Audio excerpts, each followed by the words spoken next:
दोस्तों आज पेश है जुल्म की पुकार। ये एक और चित्र है दोस्तों।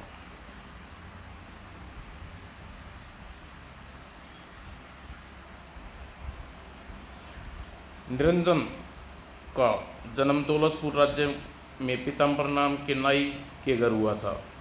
उसका पीताम्बर दौलतपुर के शिव मंदिर में मुंडन का कार्य करता था।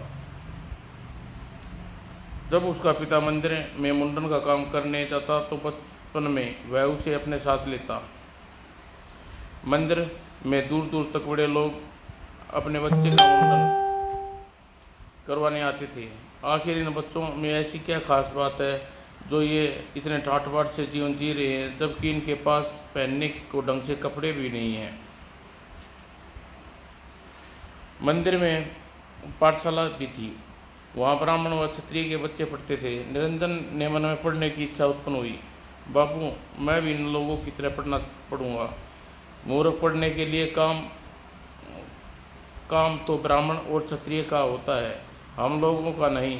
हम तो नाई हैं, हमें सारी जिंदगी लोगों का मुंडन करना है। तब नन्हे निरंजन ने खींचते हुए कहा, सारी जिंदगी यही नाई का काम, लेकिन क्यों? क्या ब्राह्मण और क्षत्रिय की तरह हमारे भी दो हाथ पैर हैं, दो आंखें हैं, एक नाक है? आखिर हम में क्या क्या कमी है बाबू? कमी हम में सबसे बड़ी यही है कि तू मेरे यहाँ पैदा हुआ, एक नाई के घर, किसी ब्राह्मण या क्षत्रिय के घर में नहीं। किंतु आप नाई क्यों है बापू? इसलिए मेरा बाप नाई था, इसलिए मैं उसके उसके पिता भी नाई थे। किंतु आपने पिताजी नाई क्यों थे और वह कुछ क्यों नहीं हुए? आखिर ऐसा कब तक चलता रहेगा बापू? निरंजन, तू कब तक ऐसे ही सवाल करता रहेगा? तू चुपचाप नहीं रहता? एक बार कह दिया ना, यह काम हमारा पुश्तैनी पेशा है, इसे हम छोड़ नहीं सकते। निरंजन का स्वभाव कुछ हठी था और वह दुस्साहसी भी था। पीताम्बर से दृढ़ आवाज में बोला, बाबू, तुम कुछ भी कहो, मैं नाई नहीं बनूंगा। मैं बड़ा होकर क्षत्रिय बनूंगा और तीर तलवार चलाऊंगा। नालायक, बहुत जुबान चलाने लगा। तेरी ठहरा भी तुझे मजा सिखाता हूँ। अगले ही पल तेरे से ज़्यादा बोलने की यही सजा है, तेरे ज़्यादा बोलने की। पिता की डांट व पिटाई का निरंजन पर कोई असर नहीं हुआ। वह बांस के सरकंडे का धनुष बनाया और तीर चलाने का नियंत्रण अभ्यास करता रहा। गजब का निशाना था। यही नहीं, वह नकली तलवारें, ढाले और गदाएं का प्रयोग करने तमाम युद्ध कलाओं सीख लिया। यह सब चुपचाप ब्राह्मण व क्षत्रिय के बच्चों को देखकर सीखता। जब वह मंदिर के इर्द आंगन में युद्ध कला सीखते थे, निरंजन की बुद्धि विलक्षण थी तथा उसे सीखने का हृदय अपर इच्छा। अतः वह इन कलाओं को दूर से देखकर सीखने में कोई कठिनाई नहीं हुई। धीरे धीरे 10 वर्ष बीत गए। नकली हथियारों से अभ्यास करते हुए निरंजन से भी हथियार चलाने में प्रांगण हो गया। उसमें गजब का साहस। वह अक्सर अकेला ही जंगल में शिकार खेलने जाता तथा शेर, चीते, बगीरे को मिनटों में ही मार गिराता। अपनी इस महारत को कभी उन्हें जंगल से बाहर प्रकट नहीं होने देता, क्योंकि वह जानता था ऐसा करना ब्राह्मण व क्षत्रिय को पैर लेना होगा। फिर भी एक दिन घटना घटी जिसके उसे साहस व वीरता का डंका दौलतपुर के राज्य में ही नहीं बल्कि आसपास के राज्यों में भी गूंज गया।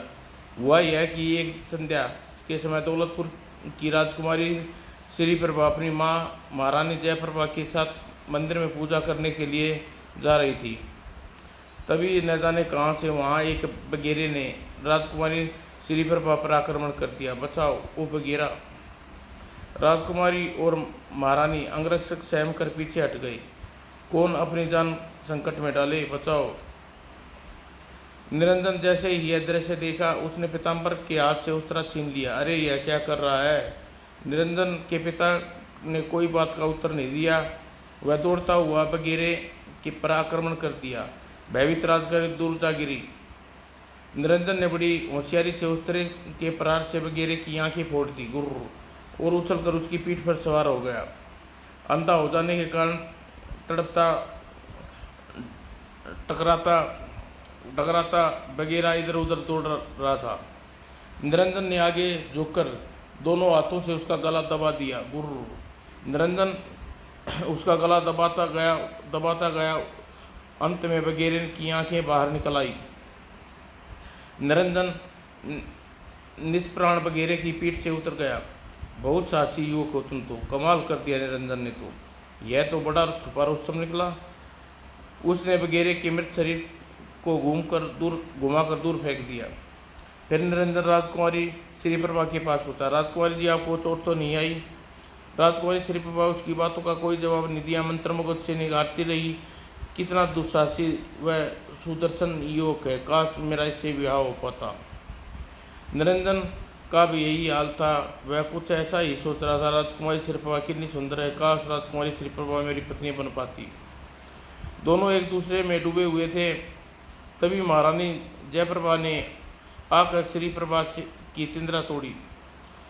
राजकुमारी श्रीप्रभा, तुम्हें क्या हो गया है, होश में आओ। श्रीप्रभा चौंक कर महारानी को देखा।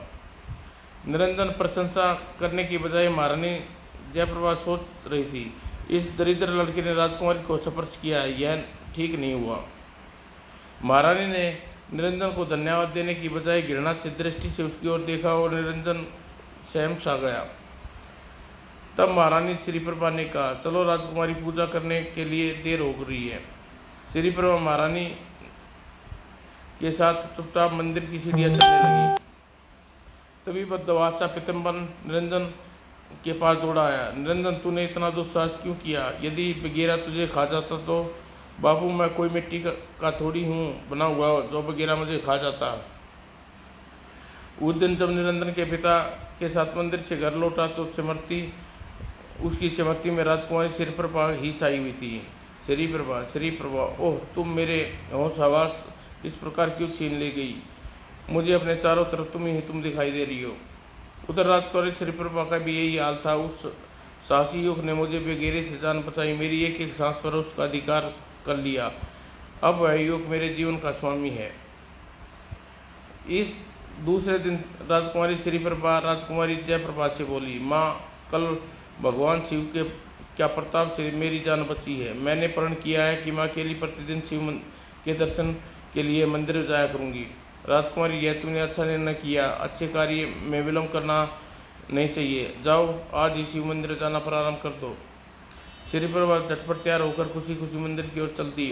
माँ को क्या पता था, मंदिर जाने का तो एक बहाना था। मंदिर में के आसपास जा रही हूँ, पता नहीं कल की बात ही आज भी वह युवक से मुलाकात हो जाए जिसे कल मेरी जान बचाई थी। जैसे ही वह रथ मंदिर से बाहर रुका, ओ भगवान ने मेरी सुन ली, युवक मंदिर की सीढ़ियों पर खड़ा है। श्रीप्रभा जल्दी से उतरी, दलकते दलक से निरंजन के पास पहुंची। उसे देख निरंजन खुशी से चहक उठा। राजकुमार जी, आप ठीक तो हैं? मैं ठीक हूँ साहसी युवक, क्या अपने प्राण रक्षक का नाम और परिचय जान सकती हूँ?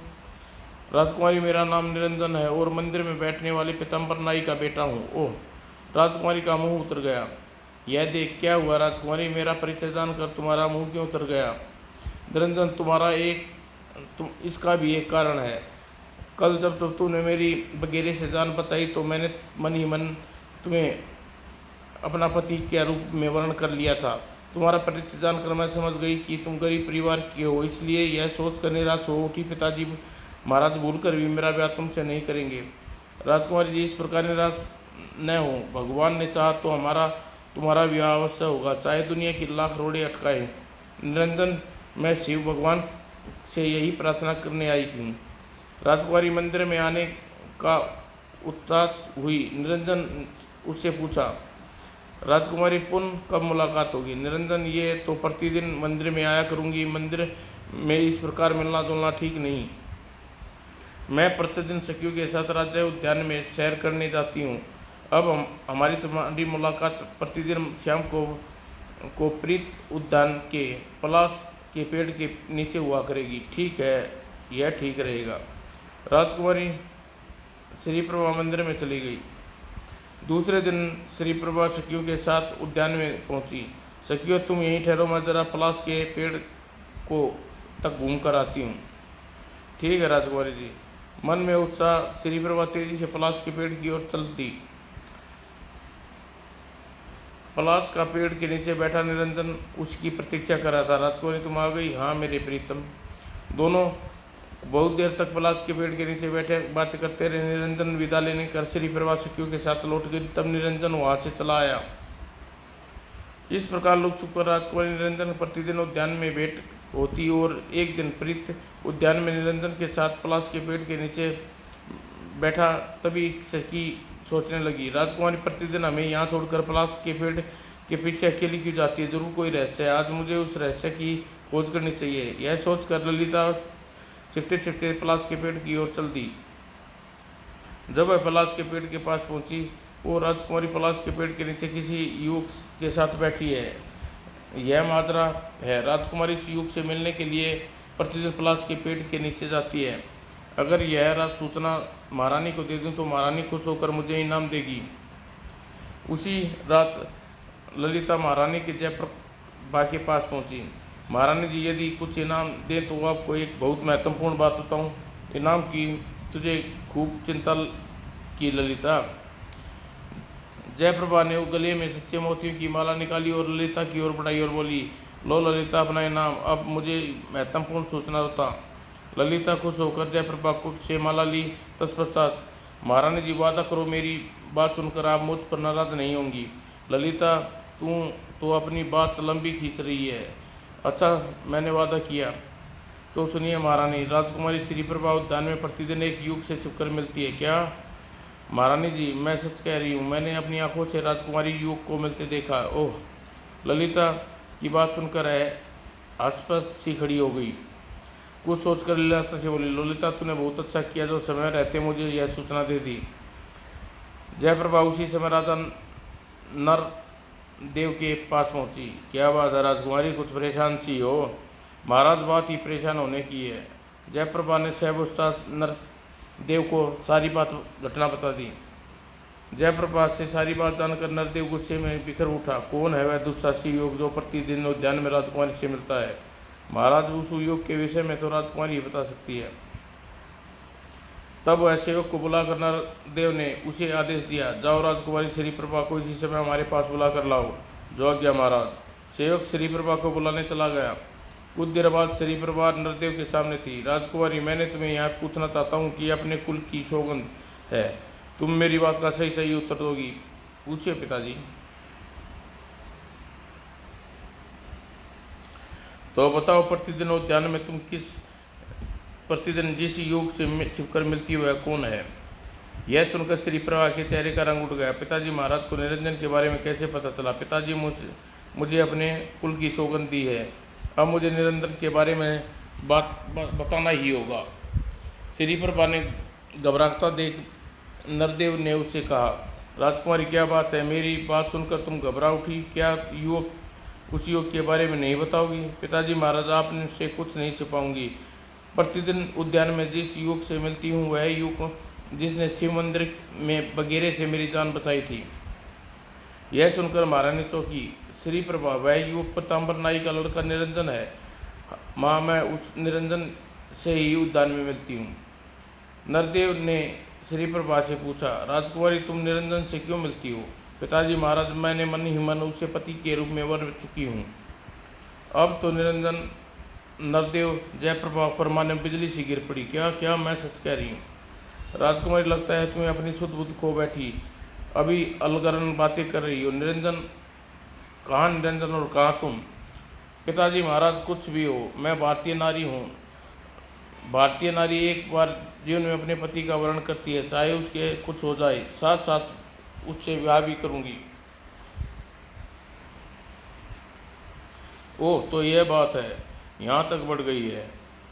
हम भी देखते हैं तुम निरंजन के साथ कैसे विवाह करती हो। पिताजी, महाराज यदि आपकी जिद के पक्के हैं तो मैं भी अपनी जिद की पक्की हूँ। यह तो आने वाला समय ही बताएगा हम में से किसकी जिद पूरी होती है। इतना कहकर श्री प्रभा तेजी से कक्ष से बाहर निकल गई। यह देख नरदेव जयप्रभा स्तंभ रह गए। श्री प्रभा तो अदब कायदा सब कुछ भूल गई है। महारानी, देखना कितना निष्ठा के साथ गई है वह यहाँ से। महाराज, श्री प्रभा के लक्षण कुछ अच्छे दिखाई नहीं दे रहे। इससे पहले कि वह कोई गलत कदम उठाए हमें निरंजन को रास्ते से हटा देना चाहिए। तुम ठीक कह रही हो महारानी। कल ही दरबार में निरंजन को बुलाएंगे। दूसरे दिन निरंजन के आदेश पर रस्सियों में बंधे निरंजन को दरबार में नरदेव के सामने पेश किया। निरंजन, तुम लुक छुप कर प्रतिदिन उद्यान में राजकुमारी श्रीप्रभा से मिलते हो? हाँ महाराज, निरंजन ने बेधड़क कह दिया। उसका साथ देख नरदेव क्रोध से भड़क उठा। निरंजन, जानते हो श्रीप्रभा एक राजा की बेटी है और तुम एक साधारण नाई के बेटे हो।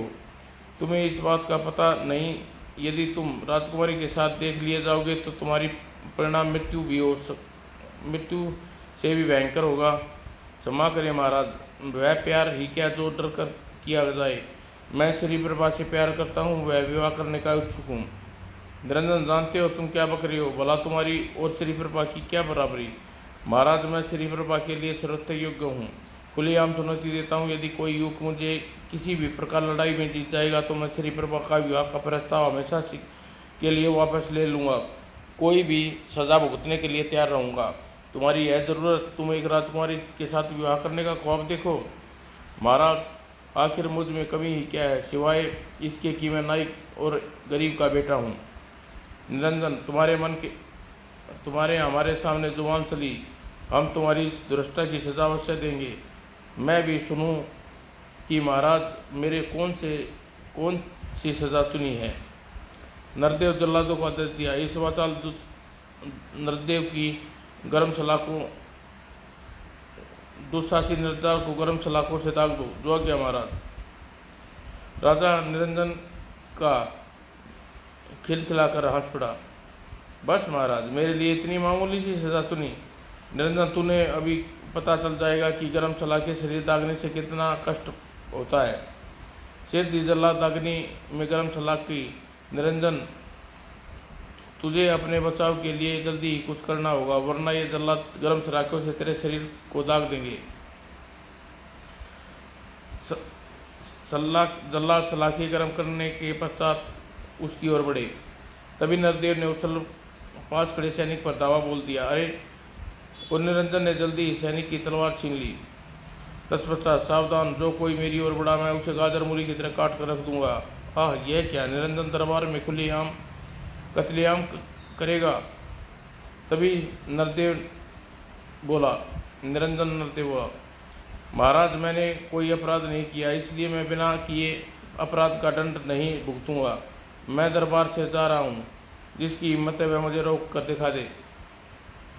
इतना कहकर निरंजन मुड़ा दरबार में जाने लगा तो नरदेव के इशारे पर दो सैनिक उसकी ओर दौड़े। अगले ही पल असमात निरंजन मुड़ा और आवेश में भरे निरंजन ने सैनिक के पेट में तलवार घोंप दी। आखचा! दोनों सैनिक लहू लुहान होकर दरबार में गिर पड़े। यह देख नरदेव सहम गया। इस समय निरंजन सिर पर खून सवार है, इसलिए इस समय इसे रोकना ठीक नहीं। इसे जाने दूं, आखिर यह जाएगा कहाँ? सिर्फ इसे घर तक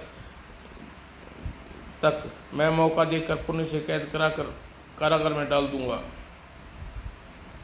निरंजन नरदेव से घृणा भरी दृष्टि से देखा और दरबार से निकल गया। दरबार से बाहर आने पर, ओह, जो काला घोड़ा खड़ा है उस पर सवार होकर मुझे जल्दी से दौलतपुर छोड़ देना चाहिए, वरना नरदेव मुझे फिर पकड़ लेगा। निरंजन तुरंत ही घोड़े की ओर बढ़ा, फिर काले घोड़े पर सवार होकर वहां से चल दिया। चलता गया, न जाने कब तक चलता गया। चलते चलते एक वन में पहुंचा। तभी, ओह, लगता है कोई आदमी संकट में है, मुझे उस आदमी की सहायता करनी चाहिए, बचाओ। निरंजन उसी दिशा में और चल पड़ा जिधर से आवाज आई थी। कुछ दूर जाने पर वो निहत्था आदमी शेर से जूझ रहा है।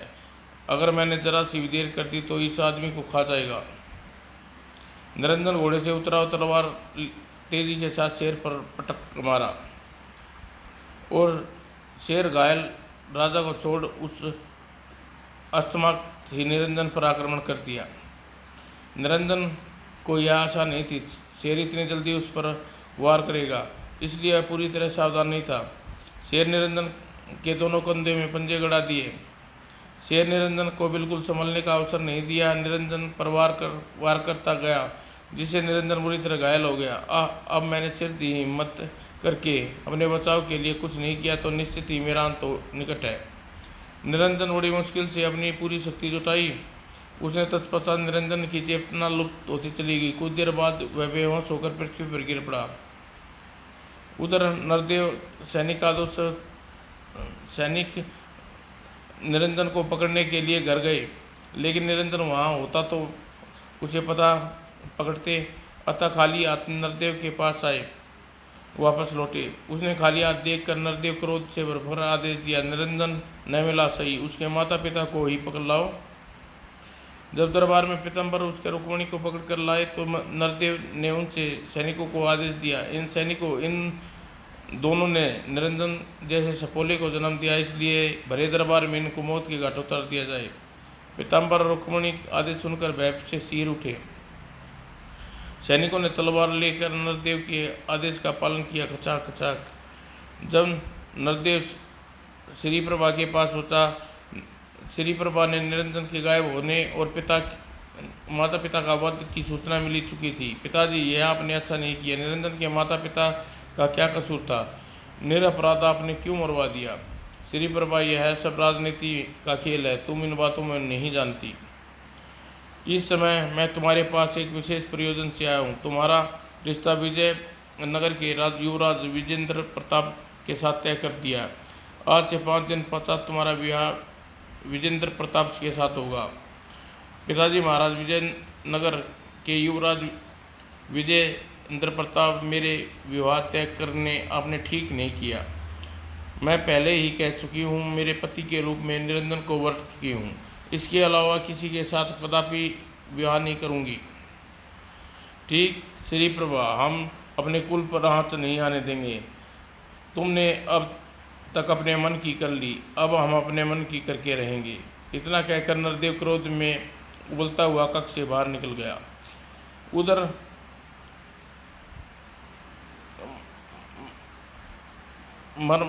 मर्माहसी श्रीप्रभा सोच रही थी,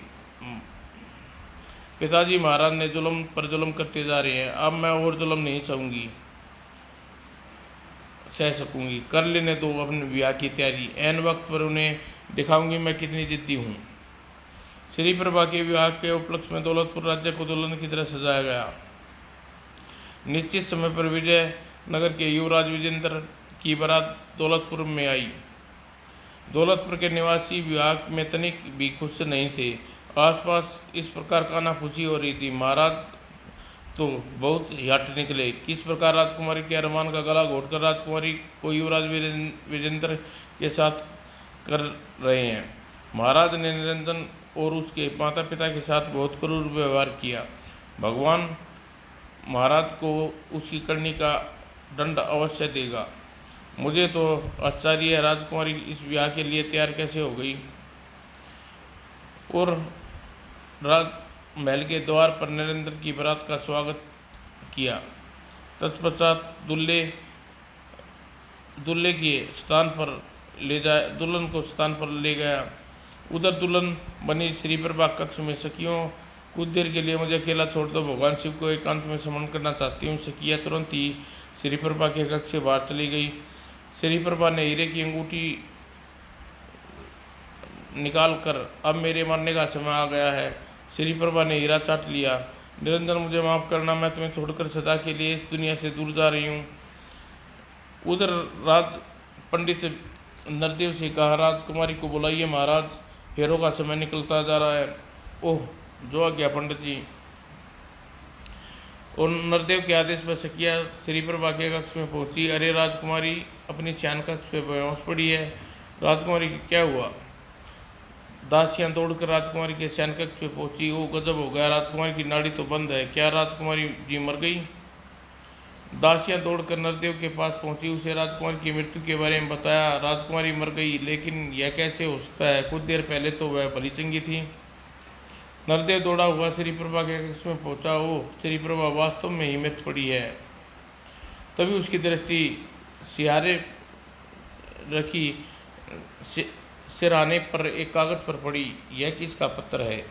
नरदेव ने पत्र उठा लिया, खोलकर उसे पढ़ने लगा। पूज्य पिताजी, आपकी मेरी बात नहीं मानी, सो मैं हीरा चाट कर आत्महत्या कर रही हूँ। राजकुमारी जय श्रीप्रभा। पत्र पढ़कर मृत श्री प्रभा को घृणा से देखा। अच्छा हुआ श्री प्रभा तूने आत्महत्या कर ली, तेरे जैसी कुलटा कलंकनी बेटी मर जाना ही श्रेष्ठ था। श्री प्रभा के मृत हो जाने पर विजयनगर के युवराज विजेंद्र की बारात के साथ बैरंग ही वापस लौट गया, विजयनगर लौट गया। उधर महल के कक्ष में शयन कक्ष पर पड़े निरंजन की आंखें खोली। मैं कहाँ हूँ?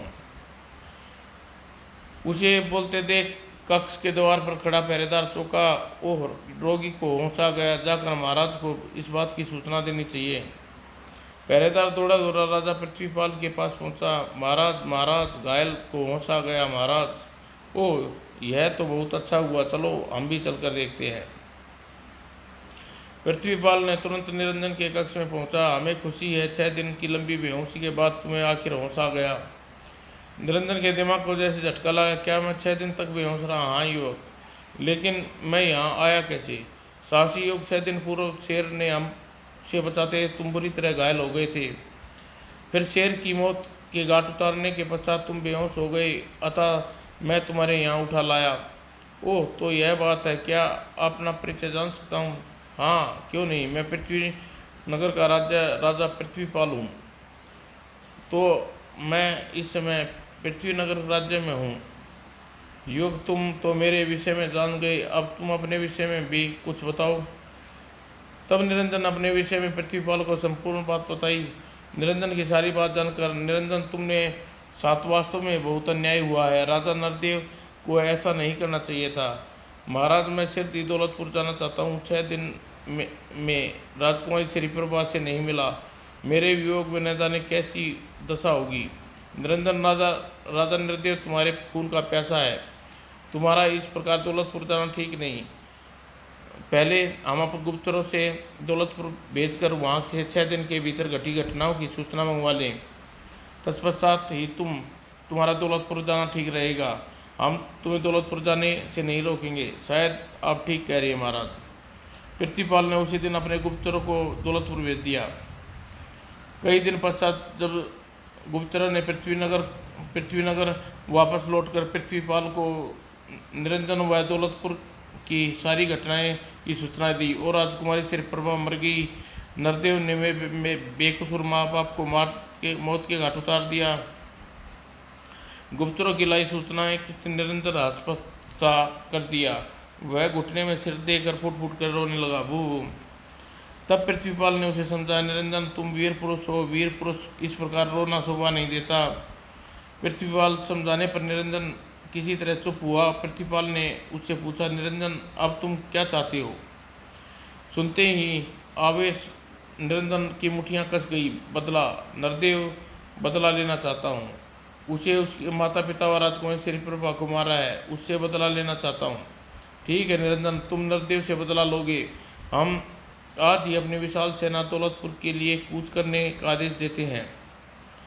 पृथ्वीपाल के आदेश पाते उसकी विशाल सेना निरंजन के नेतृत्व में दौलतपुर की ओर चल पड़ी। निरंजन, हमारी शुभकामनाएं तुम्हारे साथ है। भगवान तुम्हें युद्ध में विजय दिलवाए। हम बेबसी से तुम्हारी पृथ्वीनगर से वापस लौटने की प्रतीक्षा करेंगे। निरंजन के आदेश पर सेना दौलतपुर की सीमा में पड़ाव डाल दिया। निरंजन अपने शिविर में बेचैनी से घूम रहा था। तभी, निरंजन, कल तुम दौलतपुर पर आक्रमण करने वाले होना है। निरंजन चौंक कर मुड़ा। आप कौन है देवी? मुझे नहीं पहचाना निरंजन, मैं दौलतपुर की धरती हूँ। सुनते निरंजन स्वतः प्रणाम की मुद्रा में जुट गए। धरती माता, तुम्हें मेरा सच सच प्रणाम। आयुष्मान भव मेरी आदरणीय मातृभूमि, मुझे आपके लिए दर्शन दिए। निरंजन, मैं तुम्हें यह पूछने आई हूँ कि तुमने किस से बदला लेने आए हो, नरदेव या दौलतपुर की निहिर प्रजा से? माँ, मैं केवल नरदेव से बदला लेने आया हूँ। झूठ, तुमने झूठ कह रही हो निरंजन। माँ, यह आप क्या कह रही हैं? मैं सच कह रही हूँ निरंजन, जो सच है। तुम्हारा बदला नरदेव से लोगे, युद्ध में मारे जाएंगे दौलतपुर के बेकसूर लोग। देवी माँ, यह मैंने सोचा ही न था। मैं तो केवल नरदेव से बदला लेना चाहता हूँ। तो फिर तुम युद्ध द्वारा व्यर्थ में नरसंहार क्यों करना चाहते हो? तब आप ही बताइए माँ, मैं क्या करूँ? तो सुनो नरदेव, उसके किए की सजा अवश्य मिलनी चाहिए। वह सजा उसे प्राण दंड। मैं तुम्हें दौलतपुर के महल के कक्ष में ले चलती हूँ, जिस कक्ष में नरदेव इस समय चैन की नींद सो रहा है। तुम वहाँ जाकर नरदेव को अपने हाथों साथ हुए दुराचार का बदला ले सकते हो निरंजन। तब माँ मुझे जल्दी ही नरदेव के कक्ष में ले चलो। फिर धरती माता ने कहने पर निरंजन ने आंखें बंद कर ली, उसका हाथ पकड़कर खड़ा हो गया। कुछ देर बाद उन्हें आंखें खोली तो नरदेव के शयन कक्ष में था। निरंजन देर न करो, आगे बढ़कर नरदेव को अपना बदला लो। निरंजन आगे बढ़ा और अगले ही पल खचाक एक ही बार में नरदेव के प्राण पखेर उड़ गए। तत्पश्चात निरंजन, आज से दौलतपुर की राजगद्दी पे मैं तुम्हें सौंपती हूँ, इतना कहकर धरती माँ अदृश्य हो गई। अगले दिन दौलतपुर के निवासियों ने संघर्ष निरंजन को अपना राजा मान लिया। राजा निरंजन अमर रहे। राजा निरंजन की जय। निरंजन ने पृथ्वी पालक की सेना को पृथ्वी नगर वापस लौटा दिया और सुकुशल दौलतपुर के पर राजकाज करने लगा। समाप्त दोस्तों।